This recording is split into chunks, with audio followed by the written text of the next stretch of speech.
pa rin sa ibang bansa at magtatrabaho. Alright? So, ano ba yung dapat gawin ng isang OFW? Nakaka-start pa lang dyan para hindi na mo ng pagtanda. O kung makagal ka na dyan, hindi pa naman din lahat para gawin mo tong 7 bagay na to. Okay? So, bago tayo magsimula pala, announcement pa rin natin, yung po mga hindi pa nag-register, okay, para sa aking seminar sa Hong Kong. So, pwede po kayo magpalista. Details will be announced today. Yan, mamaya may isa pa tayong vlog para i-announce ang detalye ng ating seminar. Okay, so 7 bagay na dapat mong gawin bilang isang OFW para hindi ka abutin ng pagtanda dyan sa ibang bansa. Okay, number 1. Alright, so minsan po, mag-lista kayo if you have notebook or ball pen. Number 1, stay focused. Alright, so focus. Pag tinignan mo po ang term na focus sa dictionary, ito po yung concentrate. Okay? So wala kang tinitinan, kundi yun lang. Okay? So yun ang ibig sabihin ng focus. At saan tayo dapat mag-focus? Alright? So 3 bagay lang. Okay? Pagdating mo dyan sa ibang bansa, sa 3 bagay ka lang dapat mag-focus. Alright? So number 1, your target. I'm sure bago ka nagpunta dyan, di ba? Ang dami mong target. Meron kang mga babayarang utang, bibilin ganito, itatayo yung business. Di ba? Ang dami mong target. So, focus ka dyan. Alright? Pangalawa, focus sa yung family kahit malayo sila.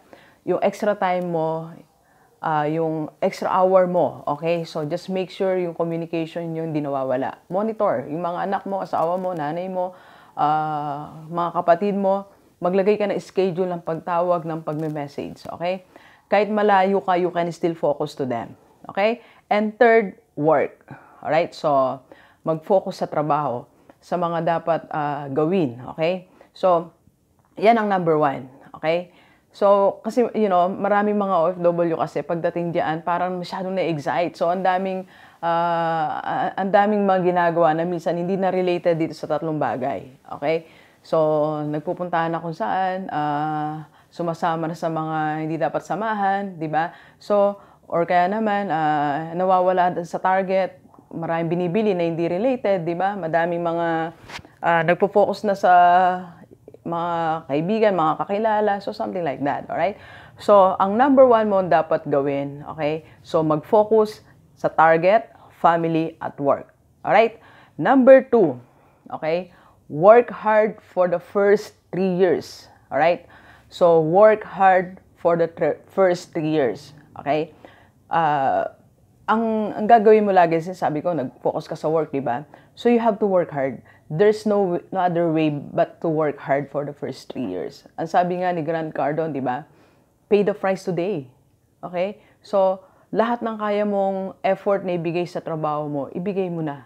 Di ba? And if there is a chance, okay? If there is a chance na pwede kang magkaroon ng side job, you get it. Grab the opportunity. Kung may mga overtime, you do it. For the first 3 years, work, and overtime, and kung may side jobs, you do it. Alright?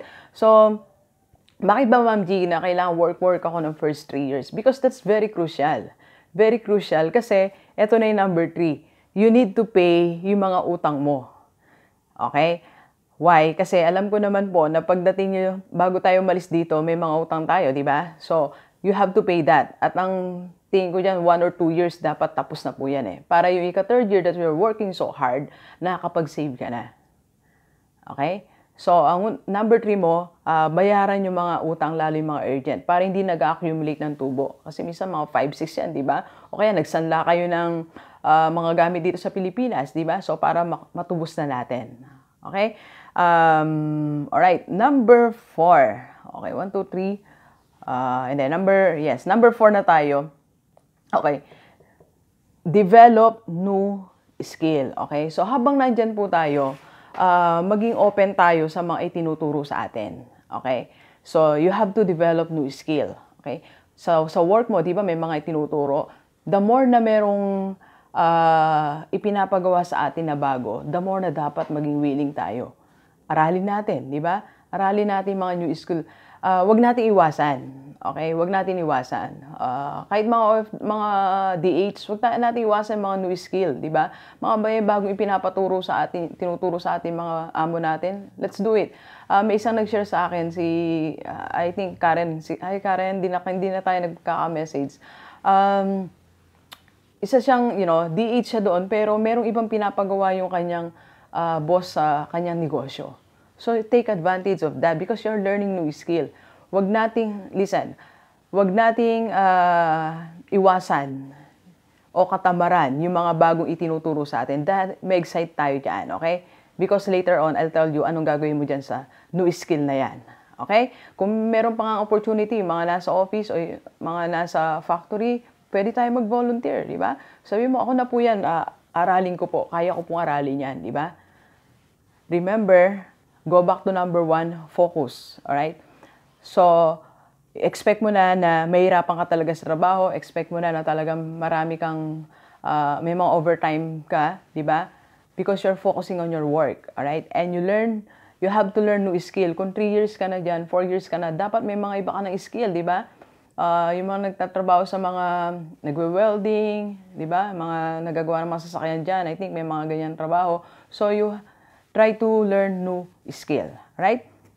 And number 5 po ay take advantage to learn not only skill but also new concept, self-development. So, lahat na mag-take advantage ka na dyan. Pag ikaw pinapadalang representative ng yung boss for a seminar, di ba? You grab it. Sabihin mo, ako na po ang mag-volunteer to attend the seminar, di ba?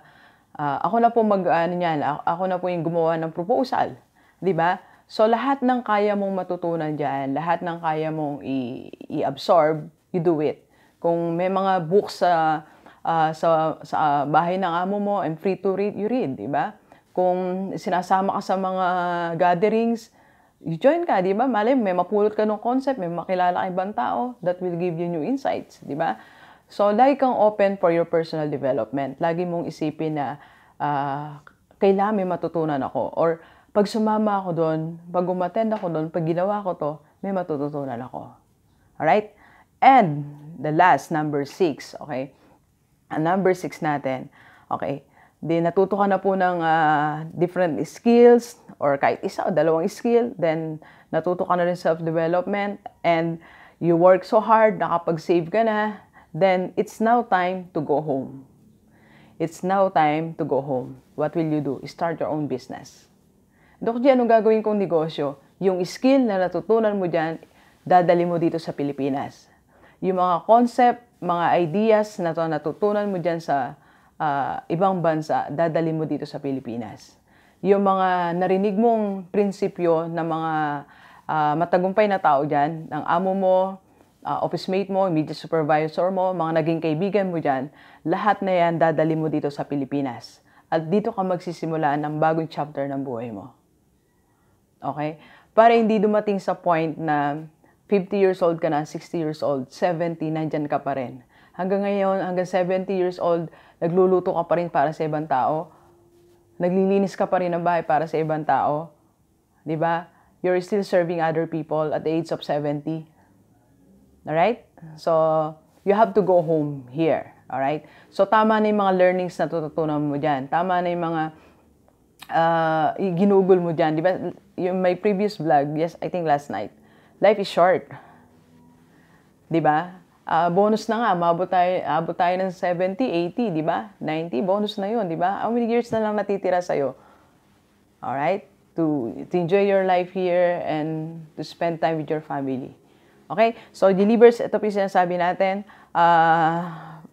parang 5 or 6 things na dapat mong gawin para hindi ka abutin ng pagtanda dyan. Okay? So, dito ka dapat tatanda. Sa Pilipinas ka dapat tatanda with your family. Okay? So, samantalahin mo na yung pagkakataon dyan. Learn everything that you can. Save as much as you can. Okay? So, para makapag-start ka ng negosyo mo dito sa Pilipinas. Alright, so please share this video sa mga kaibigan nating OFW. Family nila dito sa Pilipinas para masuportahan din sila.